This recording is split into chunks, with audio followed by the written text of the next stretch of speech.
Welcome to Tell Us Your Story with Dr. Ebony. I am Dr. Ebony. Today's topic is beauty comes in all ethnicities. My guest today is someone that has multiple pageant titles, Miss Mita Bonsley. How are you doing this morning, Mita? I'm doing very well. How are you?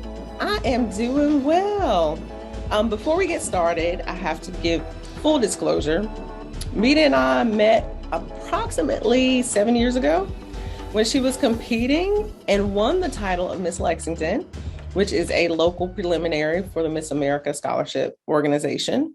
And at that time, my mom and I were the local executive directors for Miss Lexington. And we had the privilege of working with Mita, and she became part of our extended family.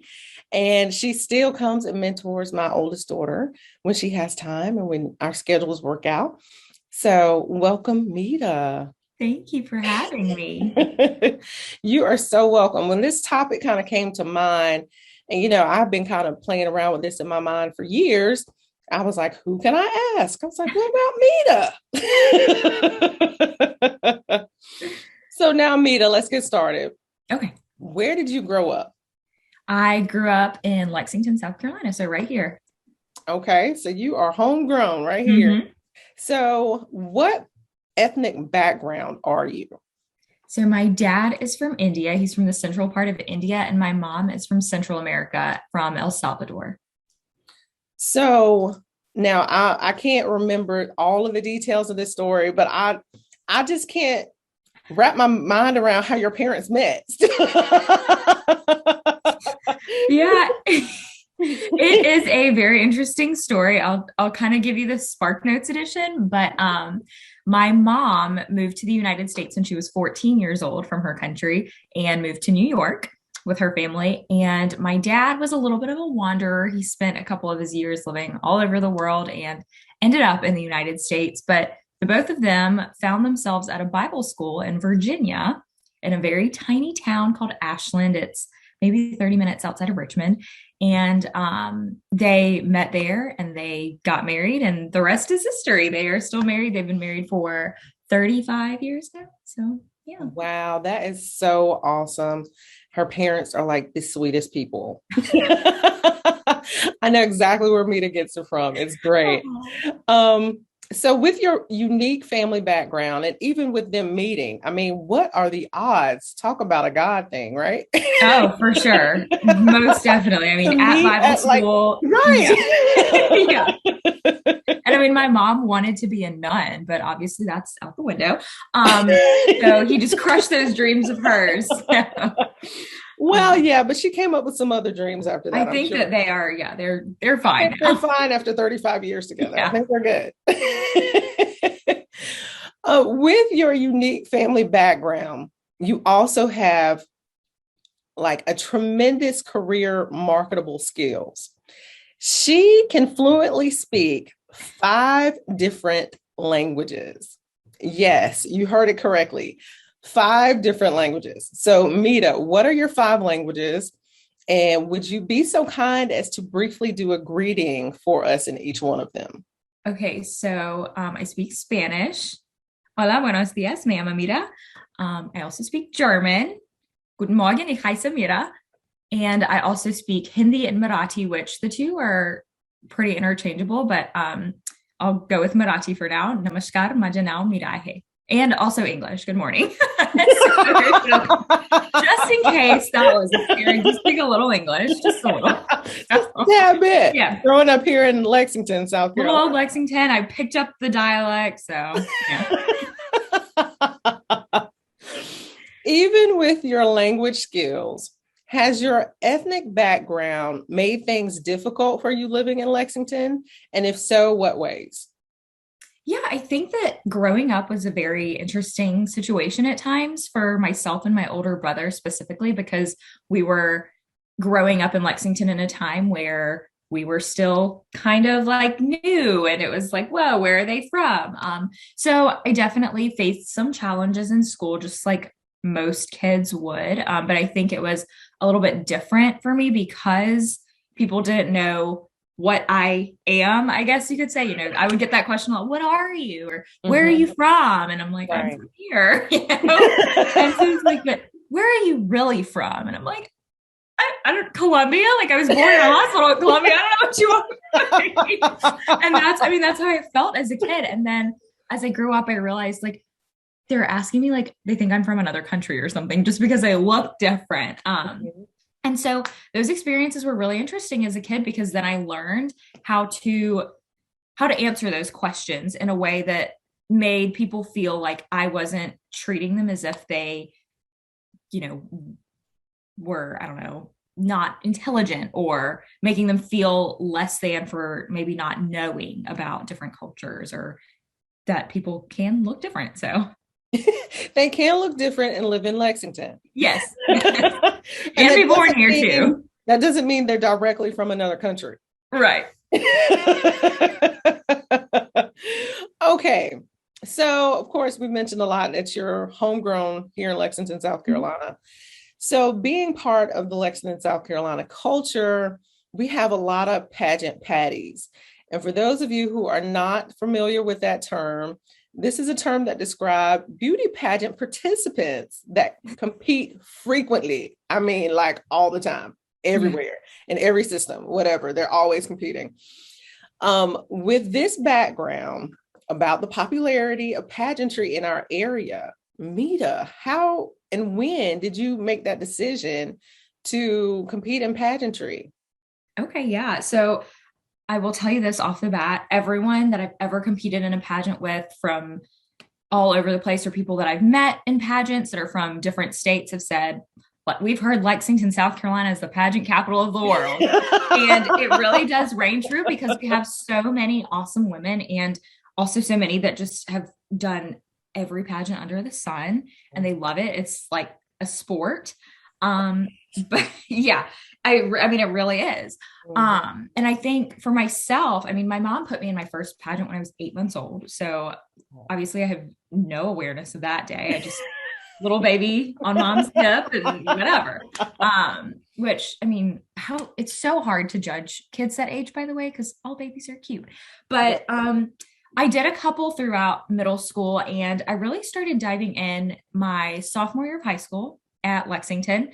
I did my high school pageant, which was Miss Wildcat. And so I did it my sophomore year and then I competed my junior year and placed second runner up, which that pageant was, I mean, it is still a big to do in this town. Miss Wildcat's a huge deal. And so to have been second runner up was the coolest thing because I mean, every year there were 70, 60 girls total in the pageant, which is unheard of for a high school pageant. Right. And it's always been that way. Oh yeah. Always, yes. And then I competed my senior year and I won, which that was still, I think to this day, one of the most memorable and wild pageant experiences that I've had. Cause I think that's where everything really kicked off for me. And that's where I thought to myself, well, because there was a girl in the class that everyone expected to win. And it was always that way. And everyone thought she was going to win and whatever. And when she was called first runner up, it was like, okay, well, there are plenty of other girls who are cool and everyone likes and are do this, that, and whatever. And that could win. And when they called my name, it was really like time had stopped because I just stood there. And one of my friends beside me shook my arm and she goes, "That's you." And I'm like, what? And so I think that's where it all really blossomed for me and began. And that's when I started getting more serious into the other systems. Okay. So how many different pageant systems have you competed in so far? And what are some of the common lessons that you have learned from each system? Yeah, I want to say 3. I mean, 2 of them I'm very familiar with. One was like one that I did maybe once or twice in high school. And then I've done a couple of little festival pageants, of course. We love festival pageants. But I think a common lesson that I've learned from all of the pageants is that, gosh, to really stay true to myself, because I think that in the pageant world, it's so easy to get caught up in the drama of things or comparing yourself to other girls. And especially, and I'll just say it, just being a brown girl in a group of predominantly white women was kind of difficult in the beginning of the journey because I always, for whatever reason, thought of myself as a little bit less or not having as much of a chance. Right. But I think that continuing and pressing on instead of giving up has really helped me learn that every single person in that room that you're competing with is only competing against themselves. And I think that it's important that we know that each of us has a different set of gifts that God has given us. And so I think to compare each other is just, it's not it. Not what to do. Right. Because I even remember, and I'm not sure if you remember this, but when you were Miss Lexington, I don't remember which contestant it was, but you had made a comment. And I don't even think you realized you made the comment. You were like, well, I need to be more like whoever it was. And I looked at you and I was like, Mita, stop it. Don't do that. I said, number one, you are not a white girl. Number two, you've got to be you. Yeah. Oh, yeah. And it was funny because I remember your face. You were like, oh, you're right. I don't know what it was, but it was just that moment of, hey, I need to be more like this person. No, you need to be yourself. Yeah. And I mean, it really is people like you that have helped me along the way and really been a mentor to remind me that who I am is enough. And I was put in this body. I was made this person for a very specific reason. And so since then, I have just taken it and run and done the best I can. Yes, you have. Definitely. And it hadn't been too many reminders that I've had to send. Yeah. It only took one time. And I was like, okay. So, do you feel that your ethnicity is an advantage or disadvantage during these competitions? And what are some of the factors that you believe influences that advantage or disadvantage? Yeah, I think I used to have this preconceived notion that it was a disadvantage for silly reasons. I mean, mainly just ignorance of my own person. But I think overall it has been an advantage because it's a great conversation starter. I think people are so interested in knowing where my roots are and where my family's from. And so I think it's just been really awesome to be able to share a little bit about my culture and my family history and just something that people aren't very familiar with. And so in a sense, I have gotten to educate a lot of people, which to me feels like an advantage. I think it's been great. That is awesome. That is really awesome. So even though you now feel it is an advantage, through the years, have you heard any disparaging comments? And if so, what were they? And what kind of effect did they have on you? Yeah, I think I've heard the rumors about me before. There's always those, no matter how nice you are to people, no matter how intentional you are with people, someone's always going to have something to say. And I've always had a thick skin, so that stuff doesn't tend to bother me. But I think I've heard the comments like, oh, well, that's the girl that speaks 5 languages. Like, you need to find something that will make you more interesting than her, or, kind of using the talents and skills that I have against me, and using that to pit other women against me for their own benefit, or things like, oh, well, she's that really exotic looking girl. She just has that. And I'm like, what am I like a cockatoo bird? Like, what does exotic looking girl mean? I was just talking to a friend about this. Both of her parents are Indian and from India, and she is from Lexington as well. And she said, I hate it when people say you look so exotic, because it's such a weird comment. Like, what does that mean? So, like, are people in other countries like calling, any like blonde haired, blue eyed, and nothing against, anyone who looks like that, but are they saying, oh, she's very exotic looking? I just wonder if people in other parts of the world are saying that. It's very strange. And like I said, like I don't get offended easily. I'm pretty good with, taking the hit or whatever, but it's just, that one is a little weird, I will say. So just like a little, I don't know. I will agree with you on that. Definitely. Because even when I was competing, I'd heard that too. They were like, oh, she has unique features. Very exotic. I'm like, what is unique? I don't know. Do I have a third eyeball in my face? Like, what's the deal? What's the unique feature? It's so funny because I'm like, I have two eyes, a nose, and a mouth like everyone else. So, Right, you right. But know, then, the underline to that is we know as mhm. being minorities Yeah, exactly what they're saying without even saying it. exactly. Yeah. That's their way of kind of skirting around it. Like, oh, well, she could pull the brown girl card if she wanted to. And I'm like, okay, it's not that Right. serious. Like, come on. I don't know. Exactly. Right. So even with all the innuendos of not really coming out and Yeah. saying, hey, you're different than everybody else competing, what is the most rewarding part about being part of pageantry? For me, it is the community service side of things. And I really mean that specifically with children, because I have, ever since I was a little kid, have just had a heart for kids. And so my platform is based around childhood literacy in South Carolina and getting our literacy rates back up to where they need to be, because we're pretty low on the list in the rankings. And it's really sad because I think that we have so much potential. And so working with kids and getting into communities and just reading books to them, motivating them, integrating the celebration of diversity and inclusion in my lessons to them has been the best thing, because I think that, when somebody that looks different to them comes in, then there's a new appreciation and they kind of realize, it's something they're not learning in the home a lot of times. And so I think that if they can see my face and they can hear what I have to say, then it is imparting something into them, which is just so important to me. And I love it. Yes. And I mean, I have witnessed that firsthand on so many levels, not with you making appearances and interacting with the kids, but just how you interact with the kids in my own family. Yeah. Well, I love your kids. they're so easy to love. So of course. And how you interact with your family and your brothers, it really is truly genuine.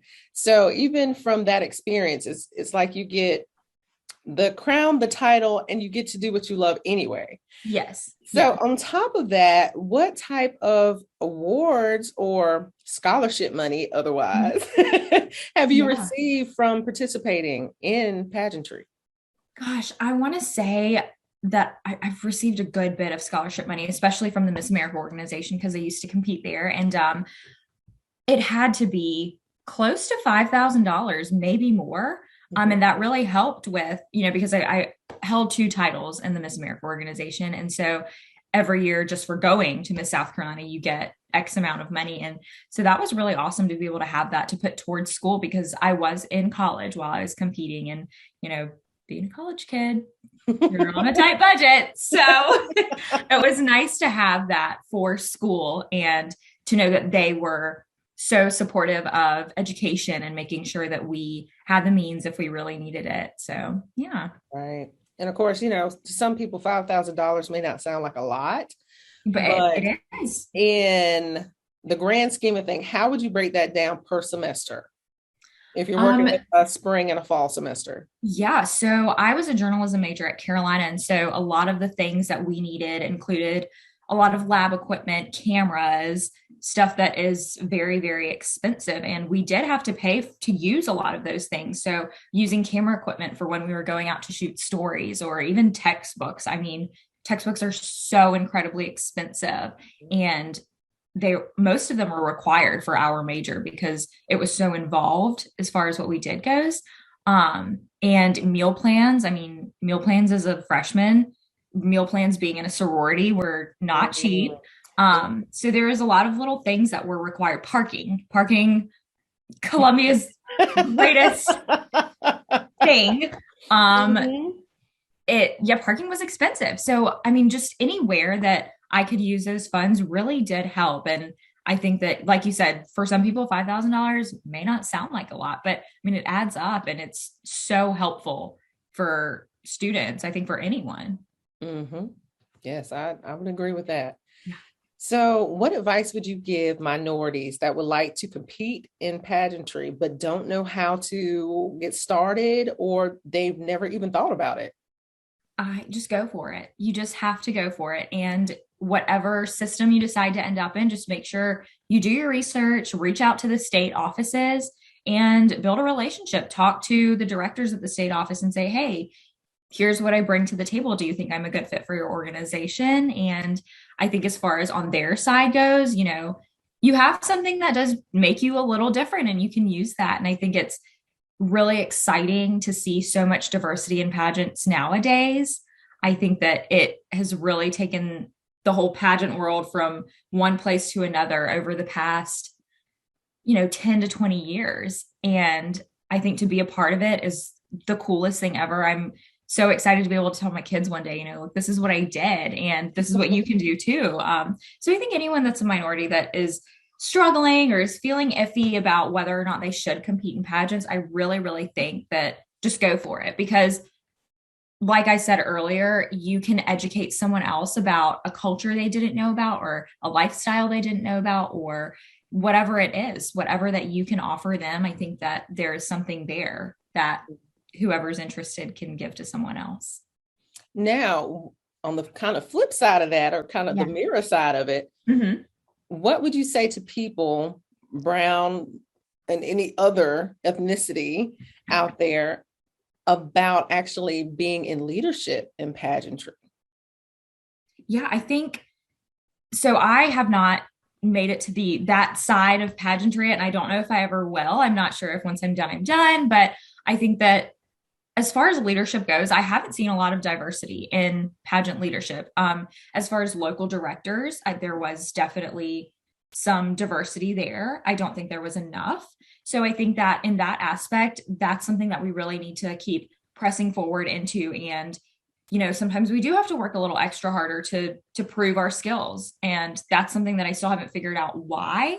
But I think that anyone who is a minority who is interested in leadership should really, really put their skills out there. And, if that means starting a whole new pageant organization, then do it. But we need some front runners and some pioneers who can really spearhead the leadership roles that we should start filling. Okay, excellent. Now we're on to the mama influence questions. Remember my mama? Yeah. Oh my gosh, yes. I consider these to be the most important and humanizing questions. Yeah, I was gonna say these are gonna be the tough ones. And they're about music. Go figure. Okay. What is your favorite song that represents you? Oh, that's a really good one. I was just asked this, and I think I love music. I've grown up in music my whole life. And so that's one of those questions that is so hard to answer. But I would say right now and in the past year and looking ahead, it's a song called I Was Here by Beyonce. And the premise of the song is just about her legacy when she is no longer on earth and who she wants to be known as and who she is as a person. And I've just really resonated with that because I've really been thinking as I prepare for my next state pageant, I'm getting to be on the older side of pageant ladies. And, I'm 25 years old, where's McCain? But I just really want to make sure that in my last couple of years, I am leaving a lasting impact on as many people as I can. And not to say that once pageants are over, my life is over, but I think that this has just been such a special part of me for such a long time. And so that song has really helped me get through my paperwork and making sure that I'm being intentional and just being the best that I can throughout the entire process. Now, secondly, what song do you believe represents all pageant participants? Oh, that's I always ask the hardest questions, and it's like music related. How does oh my gosh. Okay. That represents all pageant participants. All. But okay, let's make it more specific to minority pageant contestants. Okay. Let's see. Okay, well, if we were to say all, is there a song like about world peace? Like a Miss Congeniality, world peace. I think for minority pageant contestants, let's see. What is that song? It's by Sarah Platten, and I think the fight song, I believe is what it's called. That's like the first thing that just popped into my head. I haven't heard that song in years, but I think that's a good one for minority women in pageants because we're fighting through stigmas and we're fighting through stereotypes. And there's a lot of obstacles that we are overcoming when we do compete in pageants. And I think we have come a long way, but there's still more to be done. So that's what I think. There you go. I like it. Yeah, you haven't been around MAO that long because you know that's one of those songs everybody's got to do a talent to. Yeah. That and Rise Up. They play. Oh, everybody loves the Rise Up. I'm telling you, if I could write a book one day, it would just be one of them. One of the books that I write will be about all of the typical pageant talent songs. And I mean, and I'm not knocking it. It's just funny because it's like, oh man, hopefully she doesn't, because like you've heard a good version of Rise Up. You've heard a good fight song, or you've seen a good, whatever. And so it's like, she messed this up. It's all over, like that's it. I definitely have to write about that one day because it's just funny. Like once you know. Definitely. Yeah. And I'm sure because you've judged some pageants also. Yeah. So as sitting on the other side of the table too, you know how that is. You're like, ooh. Sometimes, sometimes, yes, but it's okay. It happens to all of us. It's happened to me. It's fine. Oh yeah, it's one of those things that comes along with the territory. Oh yeah. Well, Mita Bonsley, thank you so much for your time and telling us your story. Of course. Thank you.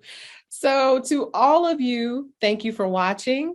Take care, and may there be peace, love, understanding, and social justice for all. Thank you. Thank you.